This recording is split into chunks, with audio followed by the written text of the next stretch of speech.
رسول پاک علیہ السلام کی زندگی کو ہم دیکھتے ہیں تو آپ صلی اللہ علیہ وسلم سادگی کے اندر بھی ایک اسوہ کامل دے کر امت کو تشریف لے گئے۔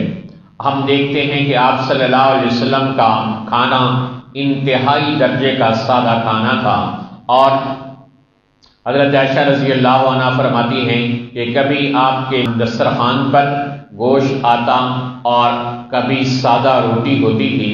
یہی آپ صلی اللہ علیہ وسلم کا کھانا تھا، اور یہ بھی کبھی ہوتا اور کبھی نہیں ہوتا تھا۔ آپ صلی اللہ علیہ وسلم کے گھر میں حضرت عائشہ فرماتی ہیں 2 مہینے اس طرح گزر جاتے تھے کہ پانی اور کھجور کے علاوہ کوئی چیز نبی پاک صلی اللہ علیہ وسلم کے گھر میں کھانے کے لیے نہیں ہوتی تھی۔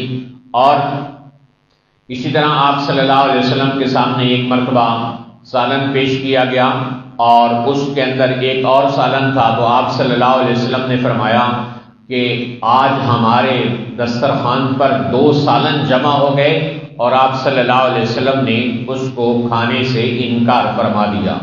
تو کھانے کے اندر بھی آپ صلی اللہ علیہ وسلم انتہا درجے کی سادگی کو پسند کرتے تھے، اور بغیر چھنا ہوا آٹا آپ علیہ السلام کھایا کرتے تھے۔ ایک مرتبہ آپ کی ایک زوجہ محترمہ نے آپ صلی اللہ علیہ وسلم کے لیے صرف آٹے کو چھانا، تو آپ نے فرمایا یہ کیا کر رہی ہیں؟ کہا یا رسول اللہ صلی اللہ علیہ وسلم اس کو چھان کر آٹا گوندھ رہی ہوں۔ آپ نے فرمایا نہیں، اس کی وہ بھوسی دوبارہ اس میں ملاؤ اور اسی طرح اس کو پکاؤ، تب میں کھانے والا بنوں گا۔